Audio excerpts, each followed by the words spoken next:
오늘의 말씀은 누가복음 5장 1절에서 11절 말씀까지입니다. 다 같이 함께 합독하시겠습니다.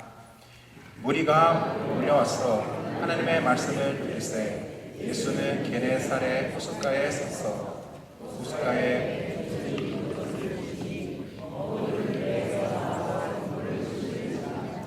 예수께서 한 배에 오시니 그 배는 시몬의 배라.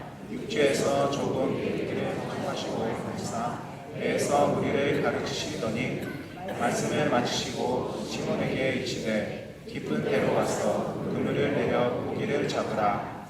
시몬이 대답하여 이르되 선생님, 우리들이 밤이 새도록 수고하였으되 잡은 것이 없지만은 말씀에 의지하여 내가 그물을 내리이다 하고 그렇게 하니 고기를 잡은 것이 힘이 많아 그물이 찢어지는지라. 이에 다른 배에 있는 손짓하여 와서 도와달라 하니 그들이 와서 두 배의 체험에 잠기게 되었더라. 시몬 베드로가 이를 보고 예수의 무릎 아래 엎드려 이르되 주여 나를 떠나소서 나는 죄인이로소이다 하니 이는 자기 및 자기와 함께 있는 모든 사람이 고기에 잡힌 것으로 말미암아 놀라고 세베대의 아들로서 시몬의 동업자인 야고보와 요한도 놀라였습니다. 예수께서 시몬에게 이르시되 무서워하지 말라. 이제 후로는 네가 사람을 취하리라 하시니 그들이 배를 대고 모든 것을 버려두고 예수를 따르니라. 아멘. 우리의 성경에 보시면요, 신구약을 이렇게 한 맥을 이렇게 우리가 생각을 한다면 그 주제 중에 하나님 나라 주제가 중요하다는 것을 우리가 볼 수 있습니다. 그 구속사라는 것도 있고요. 사실은 하나님의 나라, 이게 우리가 성경을 신구약을 볼 때 하나님의 나라의 관점으로 볼 때 하나님께서 이 세상을 지으시고 마치는 날까지 우리와 함께 동역자로서 이 샬롬이라는 이 하나님의 나라가 임했다는 것은 그곳에 샬롬이 있다는 것인데 이 샬롬을 이제 전하는 그런 일에 함께 우리를 초청하시고 동역자로 부르셨습니다. 이 하나님 나라가 무엇이길래 모든 인생이 가장 중요하게 이것을 추구하고 함께 하여야 것일까요? 하나님 나라, 바로 이 천국은 죽은 후에 가는 곳만 아닙니다. 지금 너에게 가까이 와 있다고 말씀을 하셨습니다. 다시 말하면 이스라엘 백성을 직접 통치하시고 운행하시고 적에서부터 구해주시고 그리고 하나님의 평강이 있게 하시면서 이스라엘 백성을 이끌어 주셨습니다. 그런데 그 하나님이 우리에게도 은혜 주시고 운행해 주시고 함께 하시고 주관하시고 연약한 자를 세워주시고 안 된다는 것을 예수님의 십자가의 피로 보혈로 다 이뤘다는 것을 이루게 하시고 우리 안에 바로 그 천국의 삶이 지금 가까이 왔다는 것입니다. 하나님은 저와 여러분의 삶을 운행하시고 집행하시고 주관하시고 우리와 함께 하시는 그 시대가 예수님으로 말미암아 가까이 왔다는 것입니다. 그리고 우리보다도 하나님께서는 내 안에 계신 예수님과 함께 그 삶을 우리가 누리게 되기를 더욱더 원하시는 분이십니다. 그래서 하나님의 나라가 가까이 왔느니라, 가까이 왔다고 말씀을 하십니다. 멀리 보는 것이 아니라 우리 삶 가운데 임하시기를 원하신다는 하나님의 마음입니다. 만약 이렇게 주님이 운행하시는 삶을 내가 느끼고 경험하며 우리 자녀들이 그 경험하는 엄마 아빠를 보고 그 주님의 살아계심을 느낄 수 있다면 여러분, 우리가 가만히 있을 수 있을까요? 교회 생활이 그냥 왔다 갔다 하면서 헌금을 좀 내고 주님 앞에 뭔가 봉사함으로써 나의 신앙생활이 주님 앞에 드려지고 있다는 그 수준에서 우리가 멈춰야 되나요? 아니면 이 가운데 수많은 주님과 동행하는 자들이 그 간증들이 나와 내가 변하고 있습니다. 내가 달라지고 있습니다. 우리 아버지가 우리 어머님이 변하고 있습니다. 하나님이 살아계시며 하나님이 운행하시고 우리 가족을 다스리시며 함께 하십니다 라고 아이들이 이러한 고백을 하면, 이러한 간증이 나면 얼마나 하나님께서 큰 역사를 하고 계실 건가요? 이러한 살아있는 교회가 된다면 이방인들이 예수님은 모를까요? 세상 사람들이 이러한 공동체를 볼 때에 예수님은 모를까요? 어떻게 이 하나님의 나라를 우리가 누릴 수 있겠습니까? 그럼 십자가에서 다 이루었다라는 예수님의 십자가의 보혈의 능력을 우리는 어떻게 우리 삶 가운데 하나님과 함께 그 삶을 가질 수가 있겠습니까? 우리가 가장 추구해야 할 것은 하나님의 나라인데 이 나라를 우리가 어떻게 소유할 수 있습니까? 마가복음 1장 15절에 보시면요, 이르시되 때가 차고 하나님의 나라가 가까이 왔으니 회개하고 복음을 믿어라 하시더라. 아멘. 하나님의 나라가 가까이 왔느니라. 근데 조건이 있습니다. 회개하라. 회개가 있어야 된다는 것입니다. 여기서 회개라는 것은 하나님이 경찰처럼 몽둥이를 이렇게 가지면서 네가 해결을 안 하면 맞을 거야, 그런 것보다 판자를 기다리는, 다 이루었는데 그것을 누리지는 못하는, 그것을 보고 안타까워하는 이 아버지의 마음으로 하나님은 회개하라고 하십니다.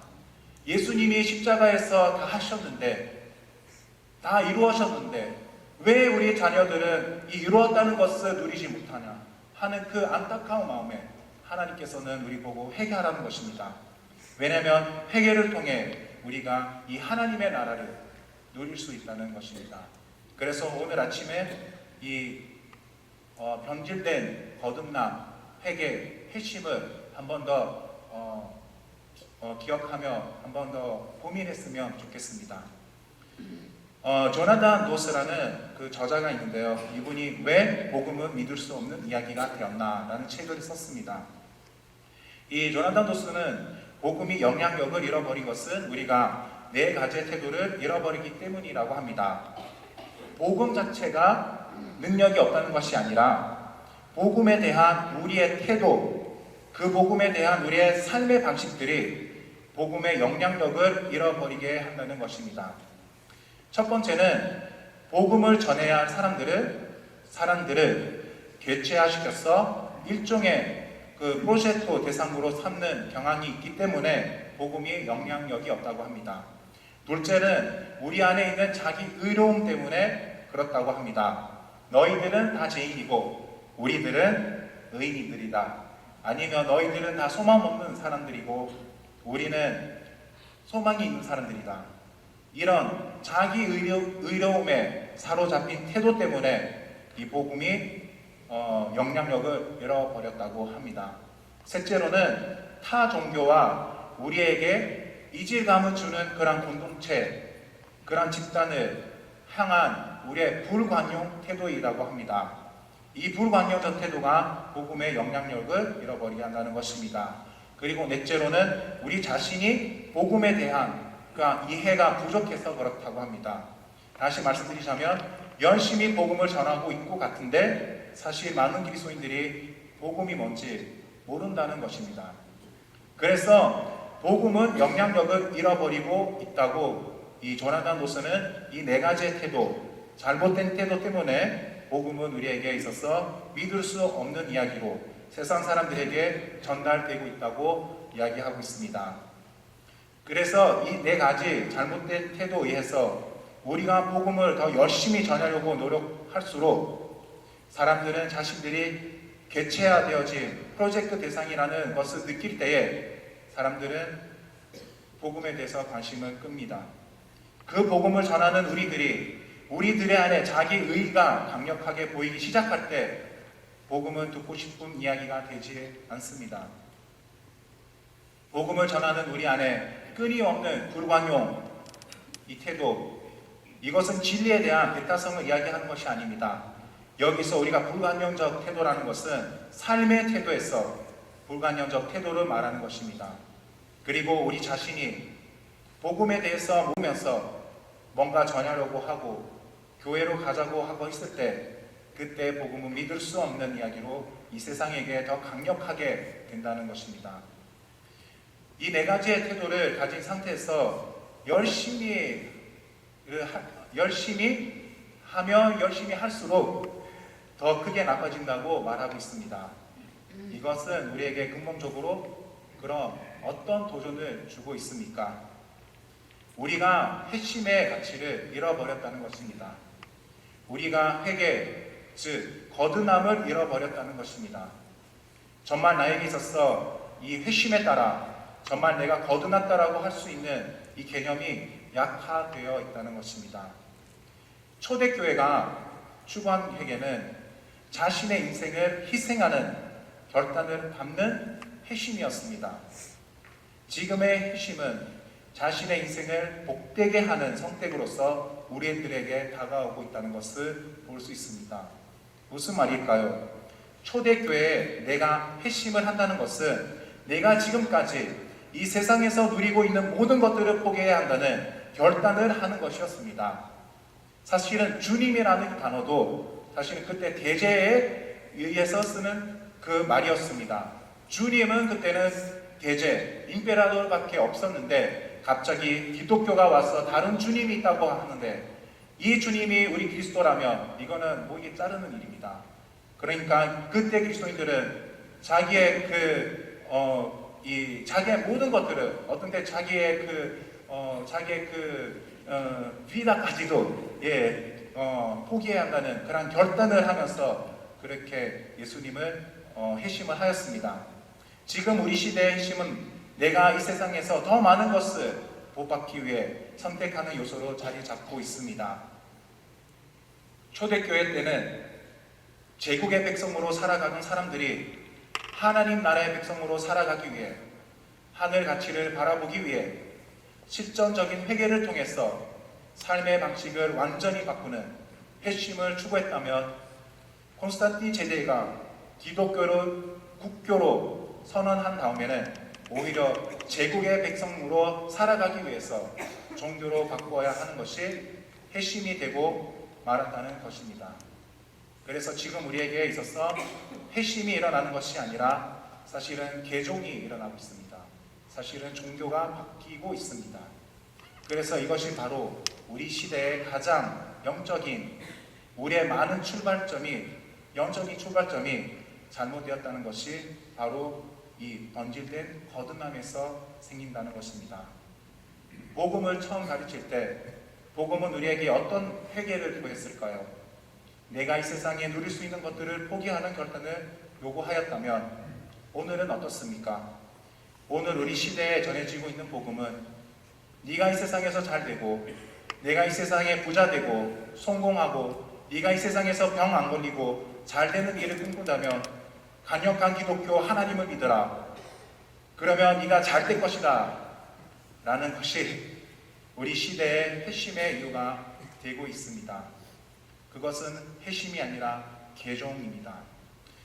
오늘 우리 한국교회 부패하게 된 출발점이 있습니다. 한국교회 모든 교회가 아닙니다. 우리 교회 빼고요. 그런데 우리 한국교회 한 부분이 부패된 것이 우리 교수들을 들을 때 세례라고 합니다. 세례가 약화되었기 때문이라고 합니다. 세례를 받는 과정에 회심에 대한 그 깊은 고민을 제대로 우리가 고민하지 않고 받아들이고 있기 때문입니다.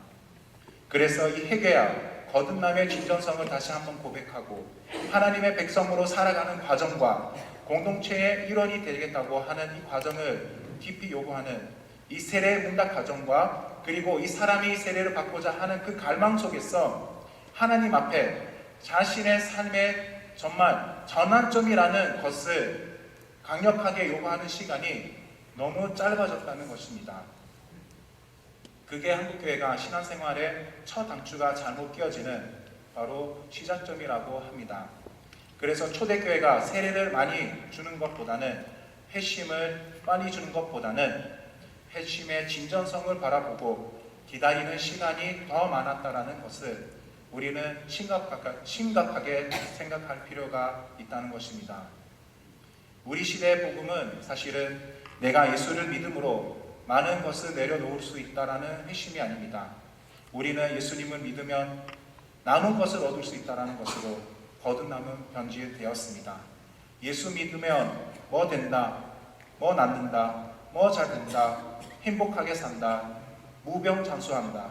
그것은 회심이 아니라 복받는 길입니다. 물론 이제 그러한 질문이 들어올 수 있습니다. 사도행전에 세례 주는데 사도행전에 세례를 주었을 때 시간을 그렇게 많은 시간을 요구하지 않았다는 반론도 있습니다. 그렇지 않습니까? 사도행전에 읽으면 그 아프리카 그 사람이 왔을 때도 그때 세례를 주었고 그렇지 않습니까? 그 자리에 바로 세례를 주었습니다. 오랫동안 시간이 걸리지 않았습니다. 빨리빨리 이렇게 주는 세례, 사도행전적 세례를 사도행전에 나오니까 사도행전적 세례를 그렇게 핵심을 따지고 그렇게 세례를 준다면 그게 맞는 방법이 아닐까라는 질문이 나올 수 있습니다. 그런데 다시 한번 우리가 생각해 봐야 한다는 것입니다. 지금 우리가 세례를 쉽고 빨리 받을 수 있게 하는 것은 정말 사도행전적 관점에서 하고 있을까요?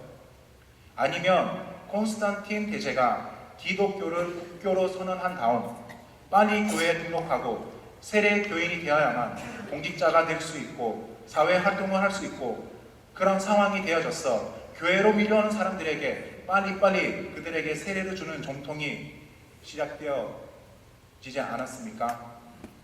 그럼 지금 우리가 세례를 빨리 주고 있다는 이유는 정말 사도행전적일까요? 아니면 콘스탄틴 제제를 기독교를 국교로 선언한 다음 빨리 사회 활동을 하기 위해서 일어난 일일까요? 우리가 사도행전적 세례를 빨리 주는 것이 아니라 사실은 우리는 콘스탄틴 현실주의 때문에 우리가 지금 하고 있습니다. 그리고 이거를 우리가 부정할 수 없다는 것입니다.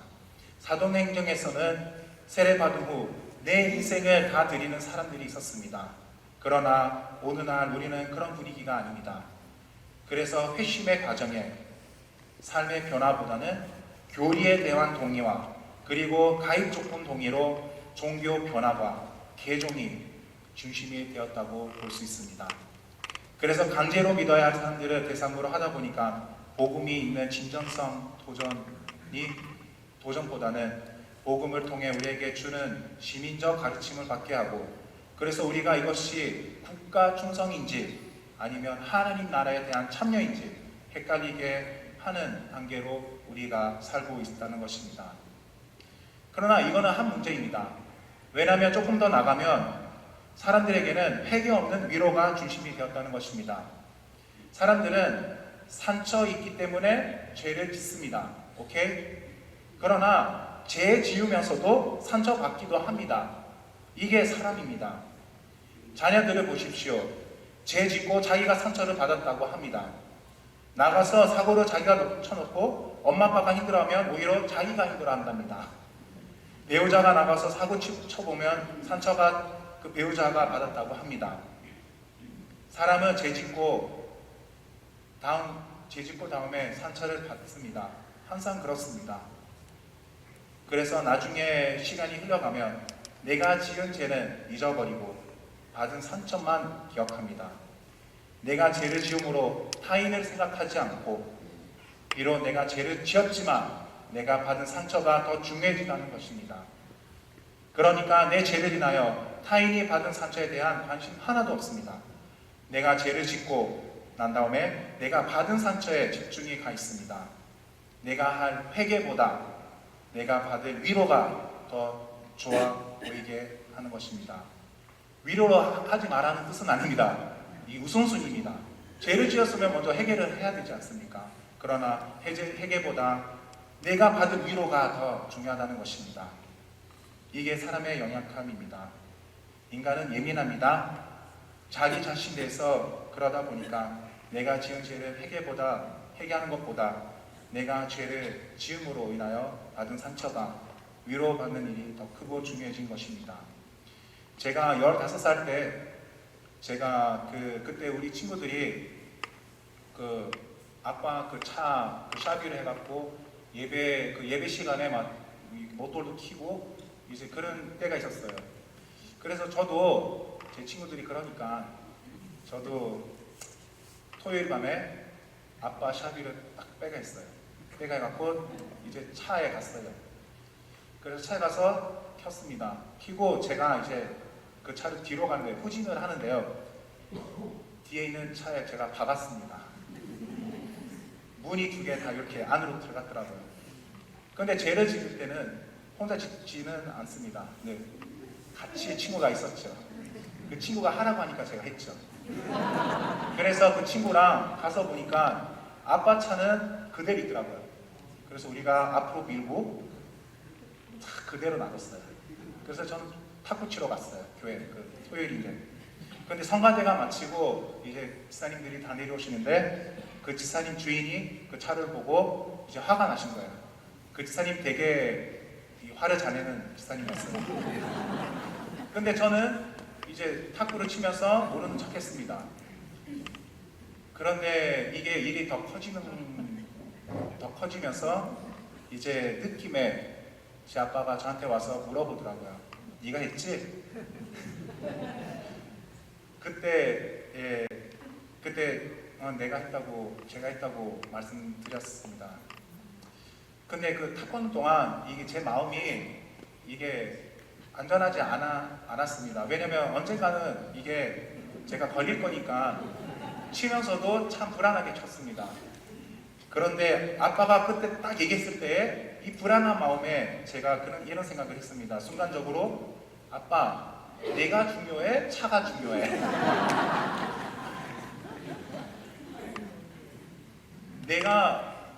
이게 사람이라는 것입니다. 내가 한 짓은 중요하지 않다는 것입니다. 오히려 자식이 중요하냐? 아니면 차가 중요하냐? 이게 제 머릿속에 탁 들어오는 거예요. 제가 죄를 지었는데 산처는 우리 아빠도 그때 이제 돈을 줘야 되잖아요. 그러면서 다 해야 되는데 근데 제가 할 때 중요하다는 것입니다. 내가 받은 상처, 내가 죄를 지었는데 그래서 사람은 내가 지은 죄보다 그로 인해서 내가 당한 상처가 조금 더 있으면 그게 더 커집니다. 이럴 수가 있냐? 이런 생각이 우리의 마음을 사로잡히게 한다는 것입니다. 그래서 우리는 죄를 회개하는 것보다 심지어 죄를 지어놓고도 그 죄로 인하여 위로받기를 원하는 것이 우리의 모습입니다. 그래서 우리에게는 회심이 어렵다는 것입니다. 이렇게 우리가 죄를 지어도 자기 죄를 하나님께 가져가지도 않은데 어떻게 우리가 회심을 한다고 우리가 얘기할 수 있겠습니까? 그리고 회심을 한다고 해도 십자가에 향한 그런 게 아니라 무엇을 얻으려고 회심을 하기 때문에 우리에겐 회심이 어렵다는 것입니다. 우리 삶 속에 끊임없이 그런 마음을 가지고 있는 연약함을 아는 우리는 회개하라 메시지 던지는 것보다는 끊임없이 위로해주고자 하는 포커스를 맞추고 성도들은 끊임없이 정말 내가 상처받아서 상처인지 아니면 내가 지은 죄로 인하여 생긴 상처 때문에 그 상처가 더 크게 느껴지는 건지 정확하게 보지 못한 채 위로만 하며 다 될 것이라고 착각 속에 산다는 것입니다. 그러므로 우리 안에 이 바른 회심이 일어나야 할 일이 더 중요하다는 것입니다. 하나님 나라 회개를 얘기했을 때 이 회개는 한 번에 끝나는 것이 아닙니다. 예수님을 영접하는 그 회개로 시작해서 성화 과정에서는 우리는 늘 회개를 합니다. 그래서 이 회심을 우리가 이 아침에 다시 한번 생각하려고 합니다. 그래서 이 맥락 가운데서 오늘의 말씀이 들어갑니다. 그래서 아까도 읽었지만 오늘 우리가 읽은 이 본문은 베드로가 처음으로 회심하는 이야기. 베드로가 예수님을 처음 만났어. 예수님 앞에 그냥 내가 죄인으로서이다. 나를 떠나섰어. 지금 베드로가 회심하는 본문으로 여겨집니다. 그런데 사실은 이것은 베드로가 처음 만나서 회심했던 본문이 아닙니다. 잘 생각하면 그럴 수 있는 이유가 되게 많습니다. 물고기 잡다가 두 배를 꽉 채우게 되면 그것을 보고 갑자기 주여 나는 죄인이었소이다 나를 떠나소서 라고 물고기를 이렇게 하면 이게 말이 된다고 생각합니까? 제가 좀 현실적으로 말씀드릴게요. 지금 어디에다가 투자하고 싶은데 주님께서 오른쪽으로 투자해라 말씀을 하셨습니다. 그래가지고 이게 대박이 났어요. 대박이 났는데 그럼 여러분은 어떻게 말씀하시겠습니까? 할렐루야! 하나님 감사합니다! 그런데 이런 상황 가운데서 대박이 났는데 저와 여러분이 주님 저는 죄인입니다. 저를 떠나소서 라고 이런 고백이 나오겠습니까? 그러니까 지금 물고기가 많이 나왔는데 참 이상하지 않습니까? 대박이 났는데 왜 베드로는 이 사건에서 오히려 할렐루야보다 주님 나를 떠나소서라는 고백을 했을까요? 왜냐하면 이것이 첫 번째 만남이 아니기 때문입니다.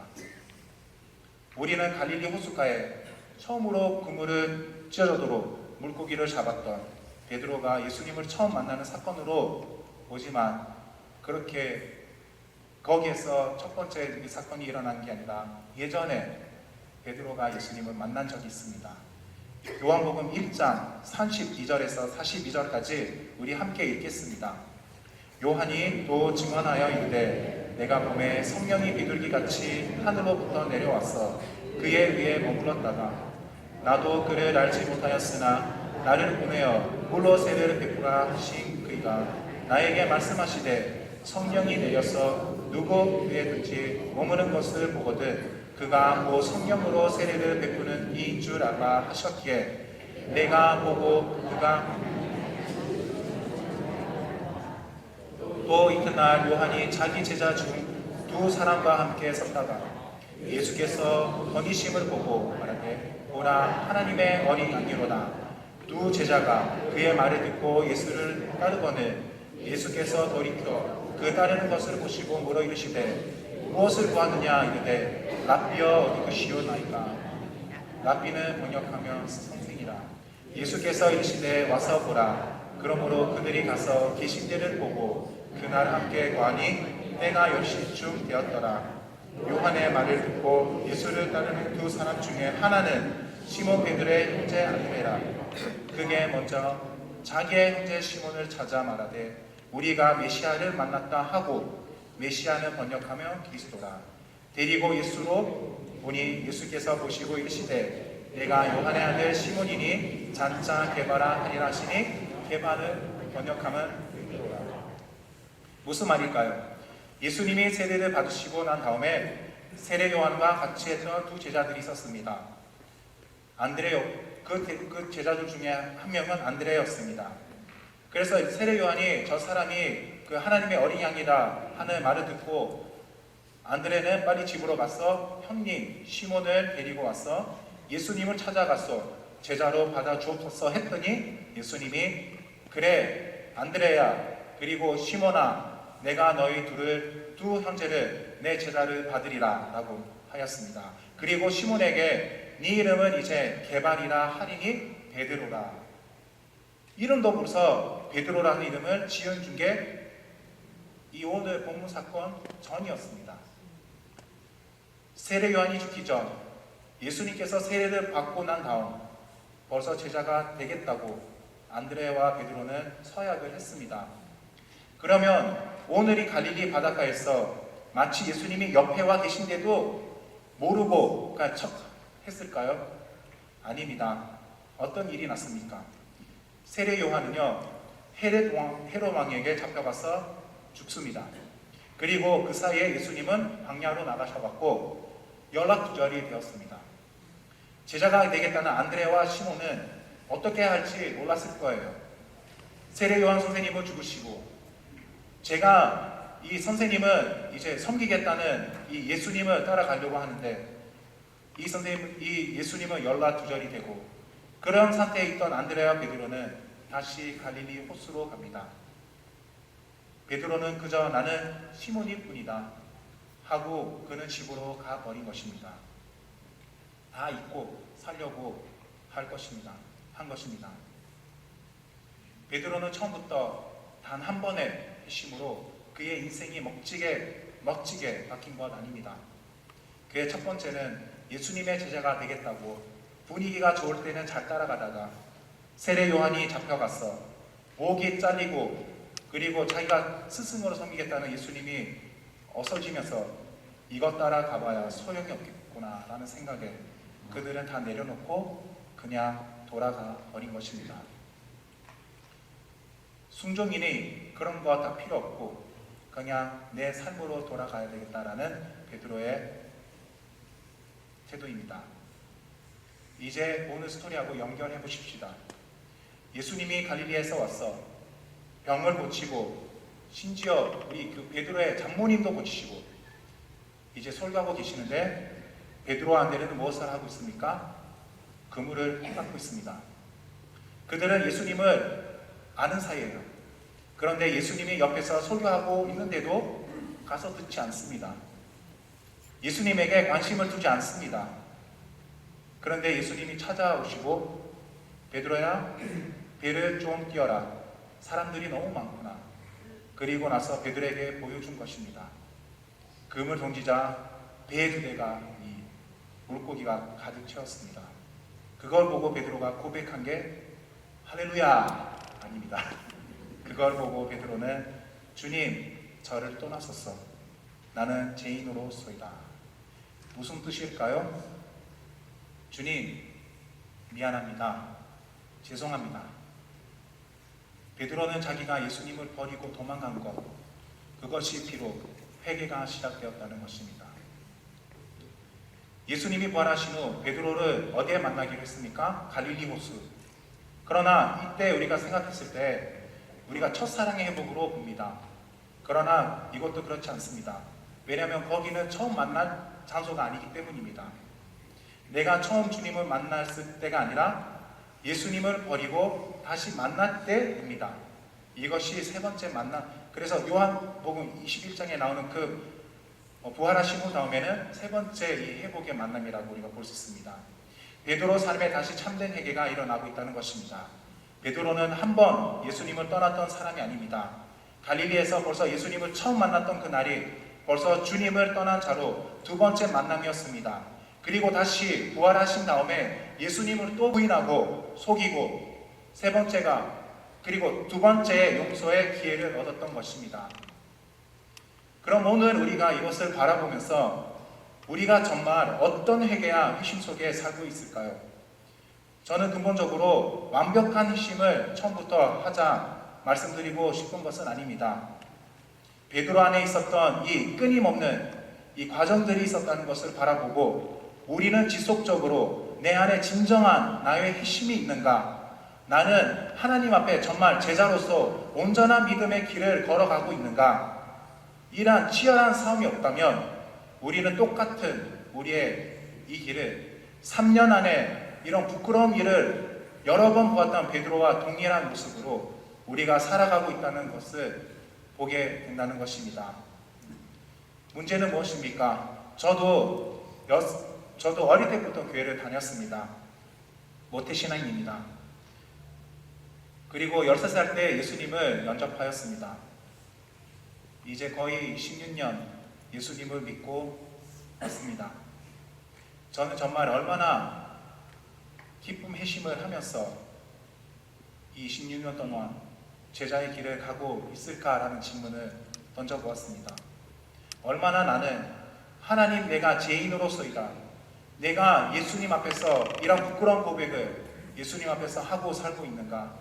심각한 질문을 마음속에 하게 되었습니다.